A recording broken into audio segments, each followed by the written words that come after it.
Hello, and welcome to Cheers to Fears, where we take horror films and turn them into drinking games. We're your two hosts. I'm Alex. And I'm Tucker. Today we will be making a drinking game for Gremlins, directed by Dante, who is a director of other films such as The Howling and Looney Tunes Back in Action. The movie was written by Chris Columbus.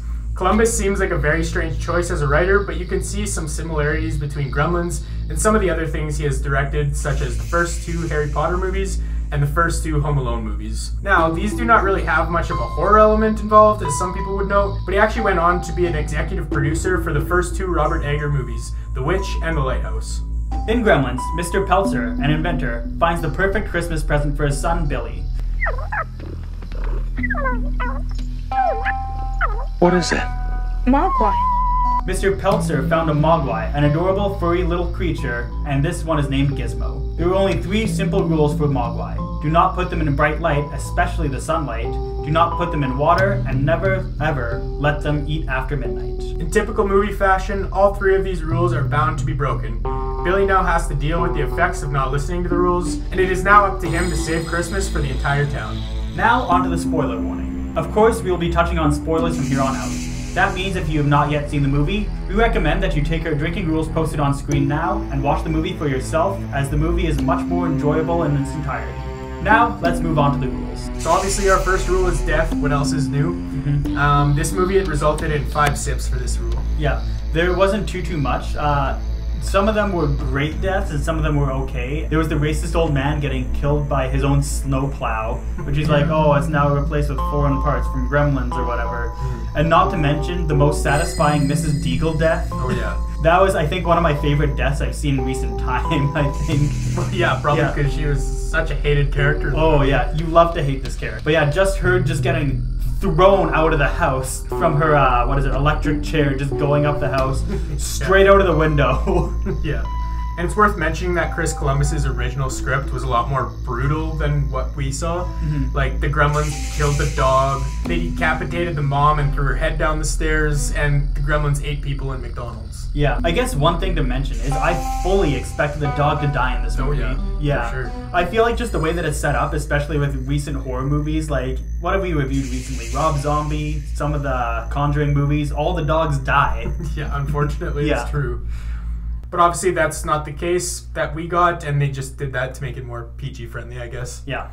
On to rule number 2, which is screams, cries, and yells, of course. This ended with 15 sips. Barney! Barney! Barney, you get him out of town, right? My dear lady. Yeah, and that's about average for scream, cries, and yells. Not much more to say about it, honestly. So we'll move on to rule number 3, which is any time that a gremlin dies. This resulted in 12 sips. Obviously, some were mercy ruled. But yeah, I mean, it had to be, otherwise we would have died. Yeah. Along with them. Some of the deaths in this were actually pretty good too. So for example, the gremlin in the microwave. Oh yeah, the gremlin in the juicer. Oh my goodness. Yeah, there's some crazy deaths for them, which I appreciate. I like them. And I guess rule number 4 is whenever a gremlin rule is said, which ended in 11 sips. Look, mister, there's 3 rules you've got to follow. Yeah, what kind of rules? Keep him out of the light. He hates bright light, especially sunlight. It'll kill him. And keep him away from water. Don't get him wet. But the most important rule, the rule you can never forget, no matter how much he cries, no matter how much he begs, never feed him after midnight. I should also mention that we took a sip for each individual rule. So for in the opening scene where they said all 3 rules, we took 3 sips. Yeah. And I guess rule number 5 ties perfectly in with rule number 4, so I'll just move on to that. It's whenever one of the gremlin rules are broken, which resulted in 8 sips. Like, one example that comes to mind is when Billy never explained the rules to Mr. Hansen, his teacher. Yeah. Except maybe he explained the water rule, I'm not sure. Yeah. But either way, you would think he would explain all of them. Yeah. Anyways, let's move on to some more rules. These ones involving Christmas, because we should remind you it's a Christmas movie. Yep. So whenever you hear Christmas music, you take a sip. For the total we got for this one, it's 6 sips. Yep, and even the gremlins joined in. Moving on to rule number 7, it's whenever you see an invention by Mr. Peltzer. This resulted in 14 sips. It is worth noting that all of his inventions were absolute trash. Yep. I'm pretty sure none of them worked throughout the entire movie. So for rule number 8, we also had whenever gremlins are throwing things, you take a sip. For this one, we got 9 sips. They should have probably saved us some time and threw all of Mr. Peltzer's inventions in the garbage. Yeah. Not much to say though, besides they probably should have done that.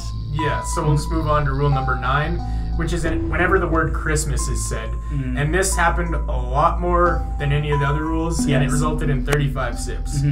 This is where drinking really picked up within the movie, I think. Oh, yeah. Merry Christmas! Merry Christmas, George! Merry Christmas, movie house! Merry Christmas, Emporium! And like Alex mentioned, this is a Christmas movie, so we wanted to include some Christmas rules for you guys. Yeah, so with that being said, the last rule we have is whenever you see a Christmas tree, which is the second highest amount of sips with 15. We should also mention that it has to be a Christmas tree and not a pine tree. So I know there's an opening scene where they're at like a Christmas tree shop kind of, and they have a lot of pine trees, but none of them were decorated, so we're like, fuck, those aren't Christmas trees. Okay, I was gonna ask, does it have to be decorated? Yes, it does. Yeah, it's up to your own interpretation. This is our interpretation, so take it or leave it. So that wraps up all of our rules, and the total number of drinks for this movie comes to 130, which is about the same as drinking just under 4.5 standard 12-ounce cans. That doesn't honestly do too bad on our 30 sip per can scale. But I guess one other rule that we thought of including was you drink every time that they drink in the movie. But that doesn't happen all that much. I think it only happened like 3 times, so I don't think it was quite enough to justify it as a rule. However, we generally do it on horror nights anyways whenever we have it, so it's kind of an unwritten rule. Yeah, exactly. We still drink for it, it's just not written in the rules. Yes.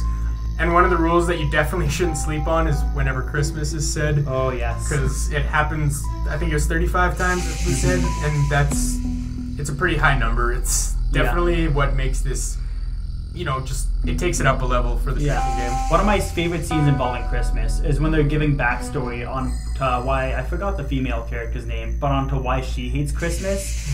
Firemen came and broke through the chimney top, and me and Mom were expecting them to pull out a dead cat or a bird, and instead they pulled out my father.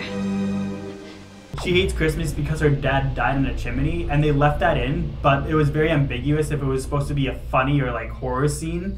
Yeah. But that just kind of expresses like the tone of the movie. It's a horror film, but it's definitely way more of a comedy. Oh yeah, like it's a horror comedy without a doubt, and it's made to be that. Like you said, the horror side of it is, it's a little less horrific, but it's PG horror. It's made for like, it's a family film type of thing. And it's still a good movie and worth watching in terms of, horror comedies. Yeah, it's really interesting to see Joe Dante, who directed it, the same person that directed The Howling, like I think a classic, like a cult classic horror movie in the 80s. Oh yeah. And then on top of that, like Looney Tunes Back in Action, like a film with animals, animation, I guess you could say. Even though all of this was animatronics in the film, which were spectacular, but I feel like it's kind of a definite blend in between those two to make Gremlins. Yeah. Even though we'll say Looney Tunes in Action was, I think, like what, 2007, give or take. Yeah, I'm not sure of the year to be honest, but it is a little bit different, of course, because like it's animatronics rather than the CGI, which there was none of in Gremlins, which I'm surprised to hear about. But like you said, the animatronics were done super well, and it looked spectacular, I guess. I know one of the animatronics that kept frequently breaking down in production was Gizmo, actually, who is voiced by Howie Mandel, weirdly enough. Yeah.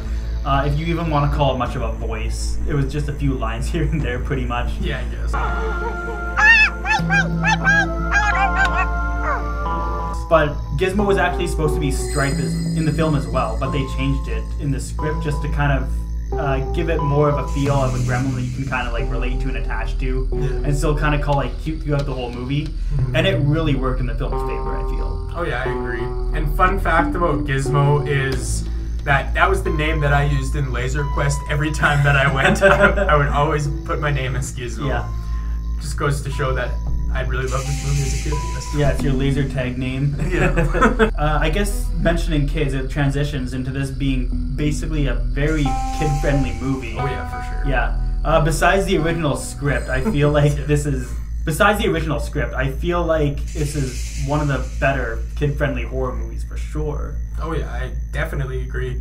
And even for a kid, like, this might spook them a bit, which kids should be spooked a little bit. Yeah. But it's not too scary, and it's not going to traumatize them by any means, of course. Yeah, we all grew up with Goosebumps and Are You Afraid of the Dark? Exactly. We'll be fine. And that just goes to show how good of a writer Chris Columbus was. Him and Dante did a really good job. I mean, I know that Columbus kind of wanted to go the more horrific route with his original script, and that obviously changed, but overall they did a really good job. Yeah, I guess Corey Feldman's in this movie. It's just weird to see him play another role in a movie so soon, especially after Friday Part 4 as Tommy Jarvis, where he kills Jason Voorhees. It was just a neat little thing, especially since, in full disclosure, I haven't seen this film up until just right now. Yeah. So it was very neat to actually see this for the first time and see Corey Feldman in the movie, especially being a big fan of the Friday the 13th saga. Yeah, of course. And we actually just recently watched Friday the 13th with our friends, so it was also fresh in our minds, I guess. Yeah, definitely. So I guess talking about the Christmas theme, I guess, in this movie, it was done super well, and I loved a lot of the Christmas scenes that we got to see. I feel like it's a perfect Christmas movie. There's Christmas everywhere you looked, basically, and it kind of just reminds me of one of the more recent episodes we did on Trick or Treat, how everything in that movie was Halloween themed. Every single place you looked was Halloween, and it kind of just feels that way for this movie, in my eyes at least. Yeah. It's really weird, especially since Trick or Treat is a Halloween movie, it's a scary movie, horror movie, which you kind of expected, but Gremlins being a horror movie in Christmas is less expected. Yeah. Obviously, we're going to get to some more horror Christmas movies within the month here, so watch out for those. Oh yeah. And I guess some of the points about Christmas, just going into a bit of specifics, is like, even the Gremlins were singing Merry Christmas. Yeah. I liked seeing that, it was kind of funny.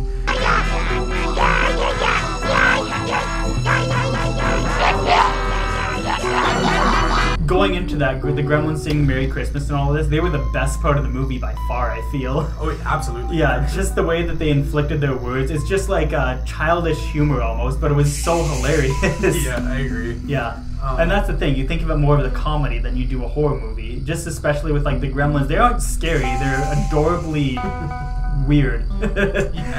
Yeah, that's a good way to put it. One scene in particular where I think they were quite funny that we mentioned already was Miss Deagle's death. Yes. That whole setup and like the way that she was set up, that we hated her and we didn't care that she did die. And it was just funny to see the way that she died. You know, her chair just spinning around and getting shot up in the air, and it was funny to see, to say the least. The character didn't look like Mrs. Deagle though, so it had me very confused at first. So I don't know. That's just me in particular, especially only seeing the movie just this one time. Yeah. Moving on, I guess the opening scene was great context for the movie. With Mogwai comes much responsibility. I cannot sell him at any price. It set up everything, set up the rules without giving too much away, even though you kind of knew what was to come. Obviously, if there's rules, you know they're going to be there to be broken. Well, yeah, of course. Yeah, it's like any movie that has rules. Yeah. So in saying that, what was your overall thoughts for this film? For the movie, it was definitely one of my favorite Christmas movies. It had great context in the opening scene, as I mentioned. Just everything was set up so well. The Gremlins were hilarious. This is probably my favorite horror movie in Christmas time, if it wasn't for one other one, which you mentioned, Trick or Treat, and it's the same director of that, so I guess you'll know it's going to be coming up within the next couple of weeks here. Yeah. That's going to be my favorite Christmas horror movie, but we'll touch on that when it's going to come up here. Yeah, I do agree with everything you just said, and I would say that this might be my favorite Christmas movie, horror movie at least. I don't know if I'd put it above the one that you are talking about or not. It's hard for me to say. I'd have to rewatch both of them just to really know, but I do love this movie, and like I said, as a kid I really liked this movie because I even put it as my laser tag name. So it has a special place in my heart, even though I don't watch it all that often. Yeah, I know we've been alluding to another movie, but we'll get to that when we get to that. But for right now, we have to stick on this movie, and which means we're at the Darwin Awards, where we award one not-so-lucky nominee the Darwin Award. This award goes out to a character who made a stupid decision that resulted in them getting killed, somebody else getting killed, or simply resulting in something bad happening that could have been easily avoided. This award can also be given to a character that is just plain dumb. Here are the nominees. Today's first nominee is Mr. Peltzer for living in an imaginary world where he can make a living off of his inventions. Sure, that might be a little harsh, but the first rule of being an inventor is that your product should work. He also gave Gizmo to Billy, so he's the person responsible for destroying the entire town. The other nominee is his son Billy for bringing his dog to work and not taking the gremlin rules more seriously. He spills water on Gizmo, getting him to multiply, and decides to feed the gremlins again, even though he said that they just ate. And the winner is Mr. Peltzer for making such awful inventions and bringing gremlins into the town that ended up destroying it. And with all that being said, we hope you enjoyed our look into Gremlins. If you ended up playing the game alongside the movie, or if you have any other feedback or suggestions, let us know in the comments below. Also let us know in the comments what your favorite holiday movie is. Make sure to like and subscribe to our channel so you don't miss the next week's episode where we are going to be making a drinking game for Gremlins 2, the new batch. If you want to check out our most recent video, click on the box on the top right. Or if you want to see a playlist of all the drinking games and movies we review, click on the box below it. Thanks for tuning in, and this is us saying, cheers to fears.